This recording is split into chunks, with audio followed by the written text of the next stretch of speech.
Meus nobres e queridos irmãos, sejam muito bem-vindos a este humilde canal. Aqui quem vos fala é o Davi. E como você sabe, começou o carnaval. A gadaiada fica eufórica, meus irmãos. Afinal, como eles dizem, as coisas só realmente acontecem no Brasil, o ano só começa depois do carnaval. Tem boa parte da população que passa o ano inteiro esperando essa data. E diante dela, meu irmão, não tem doença, não tem dificuldade financeira, que esse é o título do nosso vídeo, que os impeça de ir comemorar e se gratificar nessa comemoração pagã, né? E muitos ainda continuam dizendo que são cristãos. Mas uma matéria interessante que reflete, né, o que é o nosso povo de fato e o tamanho da nossa alienação, a gente vê aqui, ó, matéria da BBC News, e diz o seguinte, ó: Brasil bate recorde de endividados. Com nome sujo, a gente não é nada. Uma matéria de 16 de fevereiro de 2023, enviada pela nossa querida irmã Dinéia Ferreira. Desde já fica o agradecimento mais uma vez a essa irmã de fé e batalha que essa semana arrasou aqui no canal. Então um abraço aqui para nossa amiga Dinéia, meus irmãos. E aqui eles falam, né, de uma senhora, 47 anos, moradora da Vila Ema, na zona leste de São Paulo. E ela trabalha como ajudante geral de cozinha de uma escola. Perdeu o emprego por causa daquela paralisação do Sungamonga, e a partir dali as dívidas começaram a se acumular. Dívida de cartão, dívida de banco, né? Provavelmente parcela de algum carro, moto ou casa que a pessoa tem. Ela vendia cosméticos para tentar complementar a renda, mas mesmo assim as contas começaram a virar uma bola de neve. Isso acontece com muitos brasileiros agora, meus irmãos. E aí acabou que, por conta de outras despesas, inclusive médicas, ela teve que escolher ou continuar pagando juro de dívida, que aí é o ponto, e a matéria não toca nesse assunto, né? Coloca só que o brasileiro está ganhando menos por causa disso, por causa daquilo, mas não fala que o motivo real dos brasileiros não conseguirem honrar suas dívidas em cartão de crédito se chama juros. Os juros no Brasil praticados, meus irmãos, eles são criminosos. Você tem uma dívida no cartão de R$1.000, aí vem pagamento mínimo R$120, R$80. No próximo mês, quando você for olhar a sua dívida, vai estar R$1.200. Quer dizer, é uma agiotagem absurda que é feita em cima.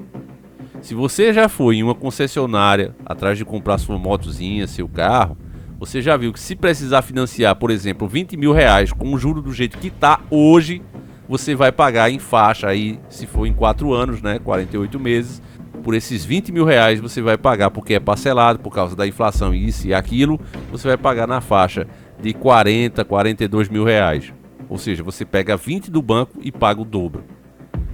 Aí claro que os intelectuais vão vir, não, mas o motivo disso é instabilidade financeira, é porque tem outras taxas em cima de inadimplência, quanto mais alta for a inadimplência, mais alto vai ser essas taxas.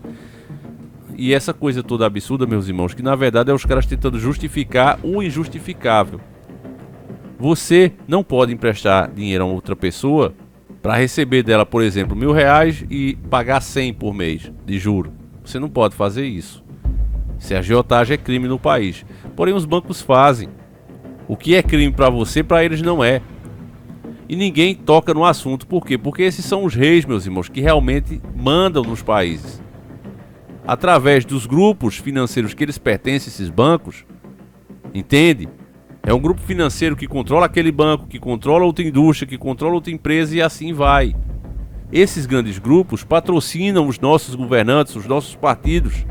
Então, dessa forma, é óbvio que nada se cria para barrá-los, para freá-los.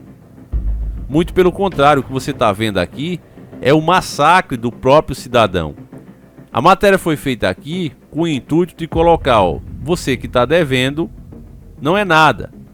Veja o título, com o nome sujo, a gente não é nada. Foi palavra da própria entrevistada aqui e que a matéria faz questão de destacar, porque na verdade é eles que querem fazer isso. Se você tem acompanhado os nossos vídeos aqui, você já está sabendo que o STF legalizou, caso você esteja inadimplente, a perda da sua habilitação. E o motivo real está aqui. Eu quero que você olhe essa tabela que está na própria matéria aqui, ó. Proporção de famílias endividadas. Eles fizeram uma tabela de 2013 a 2022. Dá uma olhada comigo, ó. 62,5% em 2013, deu uma leve baixadinha. Lembre-se que nessa época tinha commodity, tudo acontecendo, né? Então deu uma leve baixadinha para 61,9, nada muita coisa, né? Depois 61,1 em 2015, 60,2 de endividados em 2016. Depois deu uma leve subida de 60,8 em 2017, 2018 60,3 e aí começa já a subida, né? Em 2019 já começa realmente, pessoal já percebendo isso, aí não, vamos mudar, vamos botar o Bolsonaro aí, subiu de novo, 63,6, 2020 66,5, né? Deu uma leve diminuída também, quase imperceptível, já em 2021 já sobe para 70,9. Aqui é normal porque houve a pandemia, né?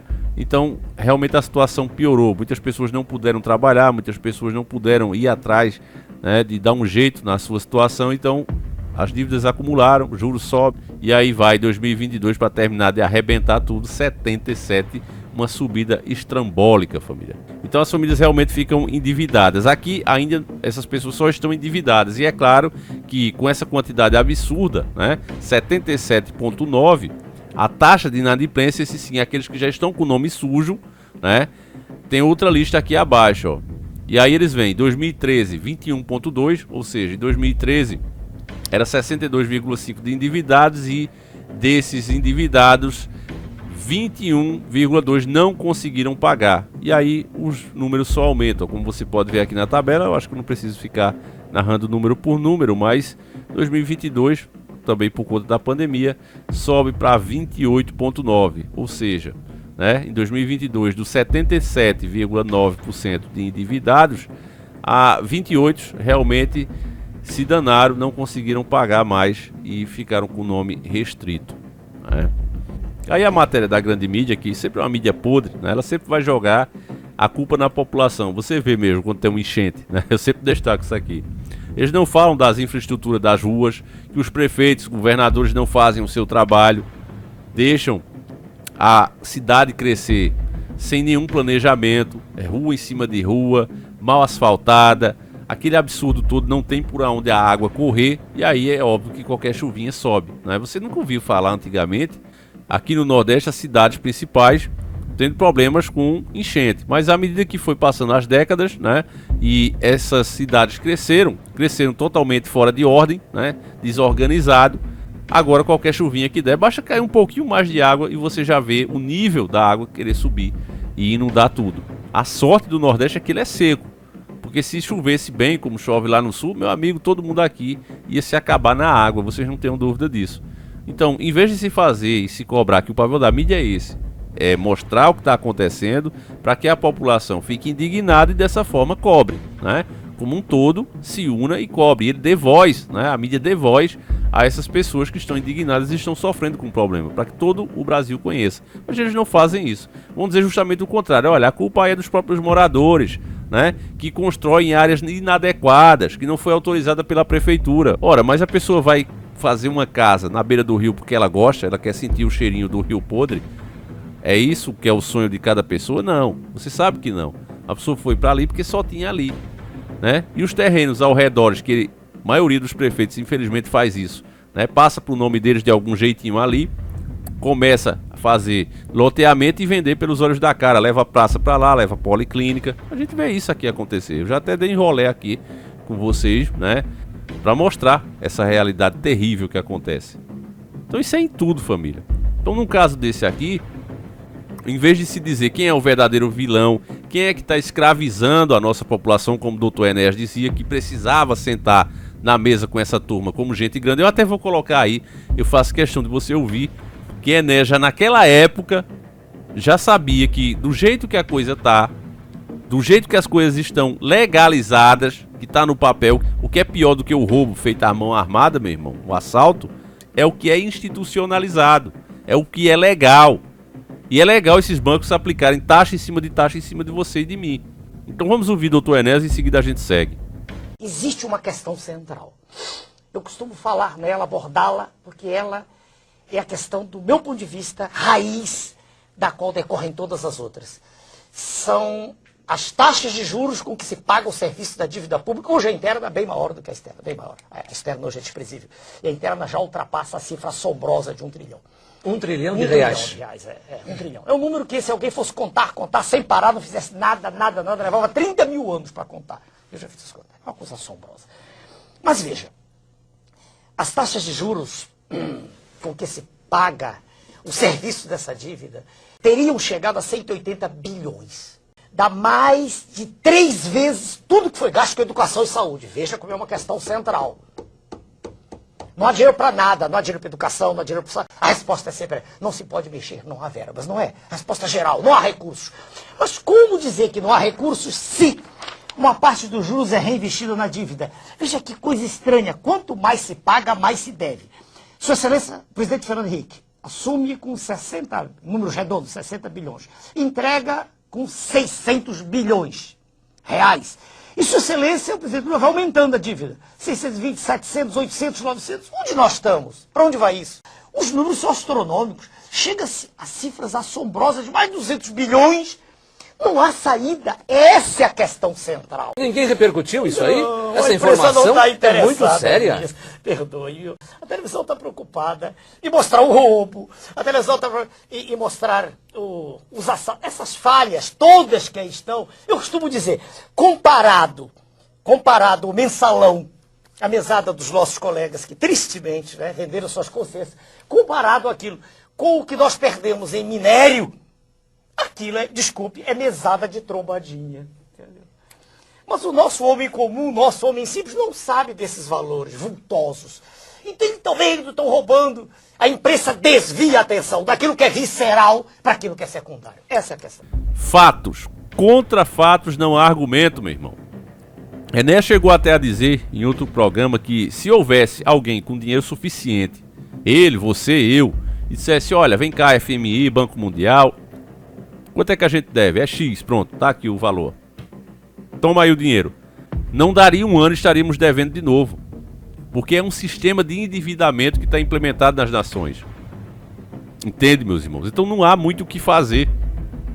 Mesmo que essa população aí se esforce, estude, faça curso, a verdade é que muitos não têm mais onde se encaixar, porque você está vendo a tecnologia assumindo funções básicas, cada vez mais as pequenas janelas que logo também vão se fechar, começam a ter uma superlotação de pessoas atrás daquelas brechas, né?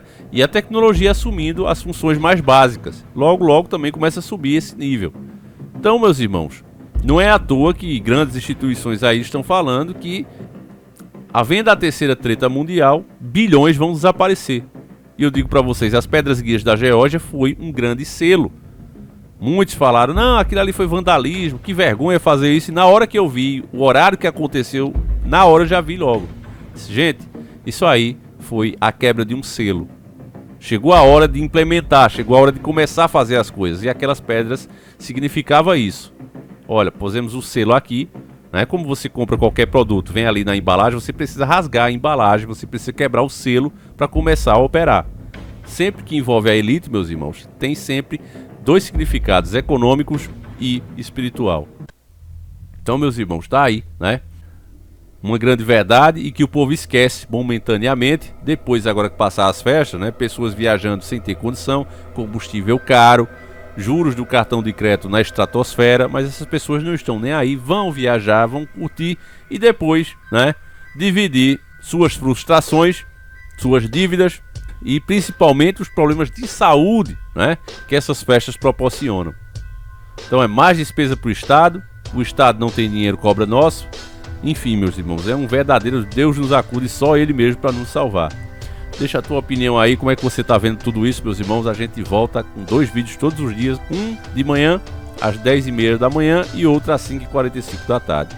Fiquem com Deus, um abraço e a gente segue juntos. Fui!